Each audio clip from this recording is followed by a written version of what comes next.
In a city that's built its reputation on making things, the significance of the Global Manufacturing Festival is recognised by the organisers. Well, it's a major part of our economy.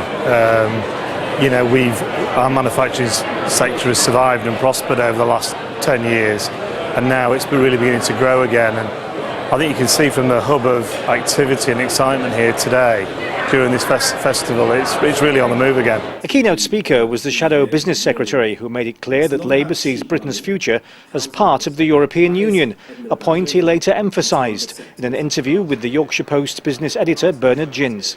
Well, we've got to make sure that we keep the UK in the EU.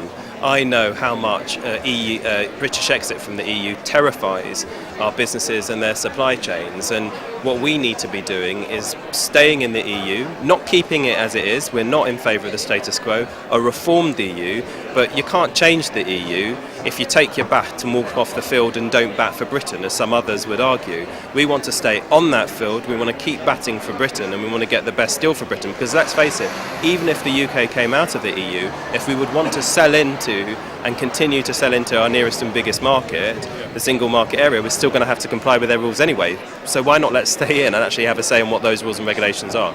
Are you worried about losing voters next year to UKIP in your northern heartlands?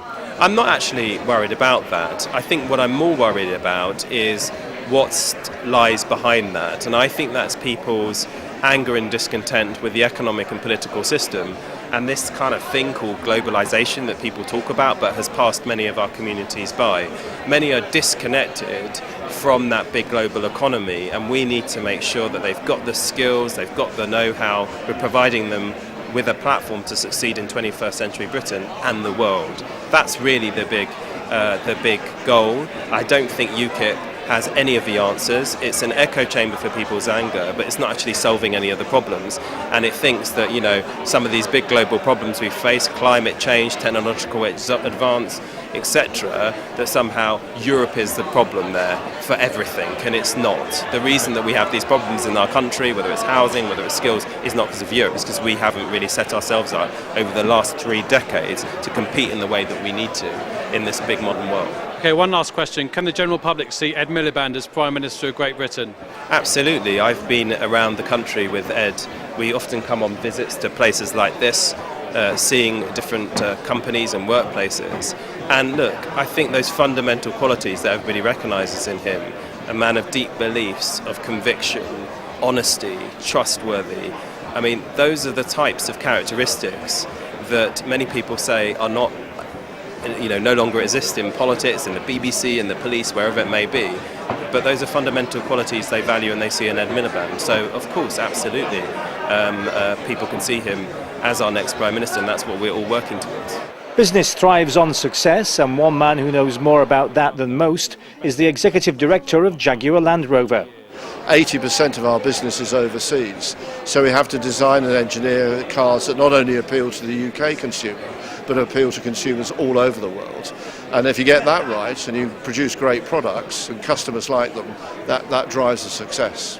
And we're going to continue to do that. We're investing an enormous amount of money. This year it'll be about £3.5 billion in our product creation activity.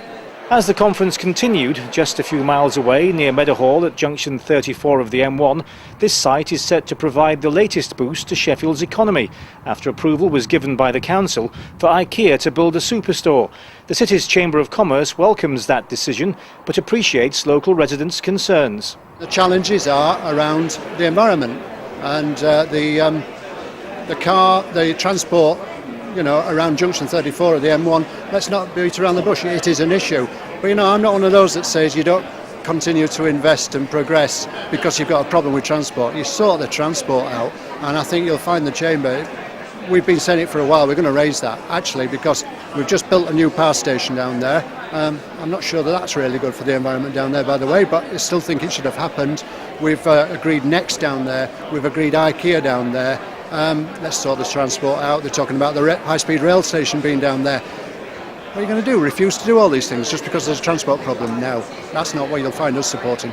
So plenty of opportunity to network and do business, but never far away, an event you'll be hearing a lot more about in the coming days.